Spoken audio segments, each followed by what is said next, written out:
Tim Wallace, Absolution, Road Less Traveled. Absolution, Road Less Traveled, Tim Wallace.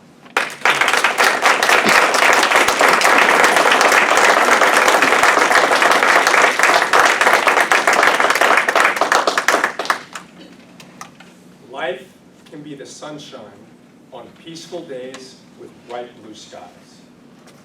Or life could be the raindrops that fall like tears squeezed from our eyes. Life can be the heaven that you'll only reach through hell, since you won't know if you're happy if you've not been sad as well. Life can teach hard lessons, but you'll be wiser once you know that roses need both sunshine and a touch of rain to grow. Didn't Ernest Hemingway hit the nail on the head with that one? Mr. Contest Chair, fellow Toastmasters and guests, by show of hands, who in this room is perfect? I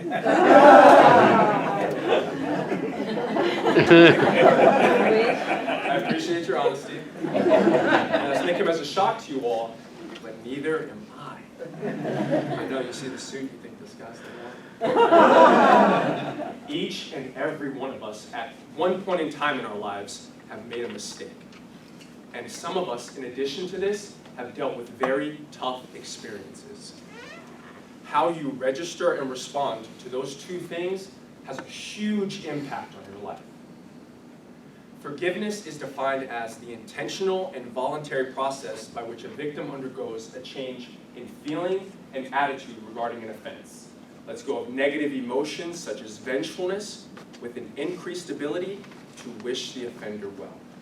Does anybody else in here read the dictionary for fun? The two key words in that definition are intentional and voluntary. That means that it is not something that someone can do for you.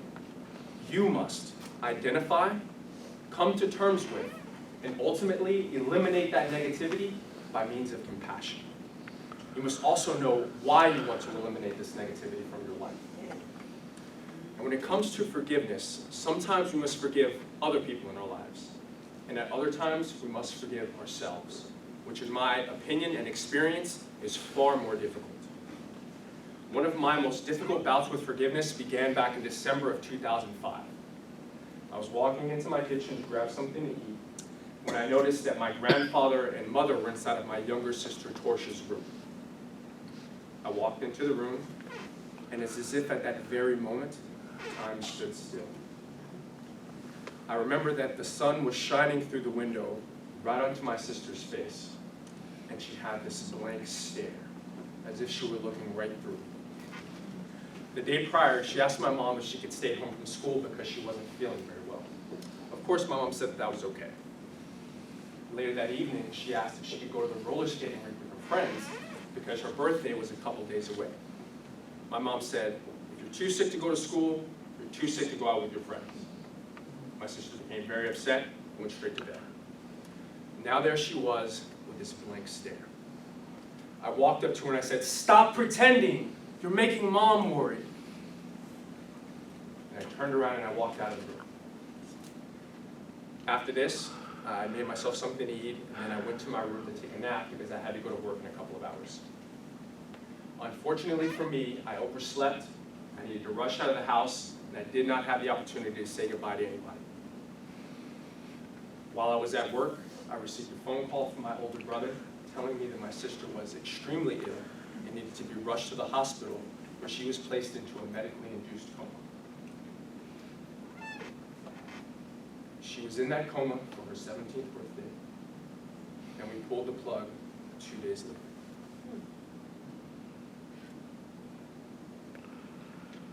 My final words to my sister were, "Stop pretending. You're making Mom worry."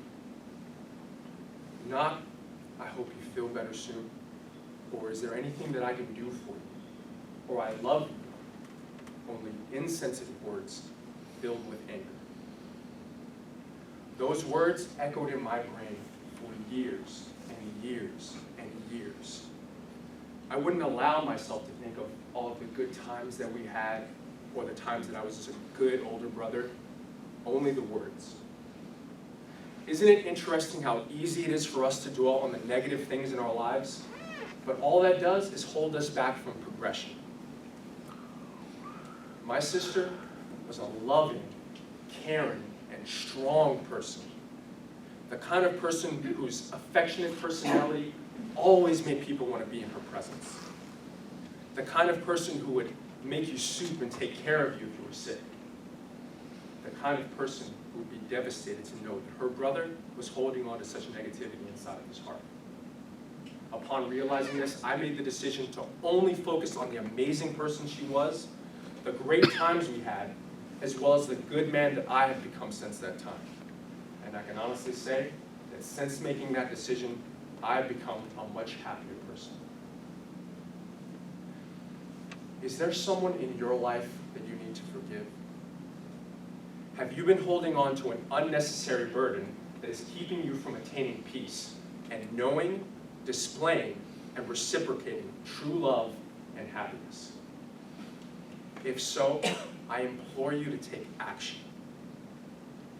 As I said before, no one in this world is perfect. And as long as you have time, you can make a change to anywhere in your life that you wish. Louis B. Smedes once said, "To forgive is to set a prisoner free, and to discover that that prisoner is you." Forgive. Set yourselves free so that you can live your life to the fullest with peace in your minds and love in your hearts.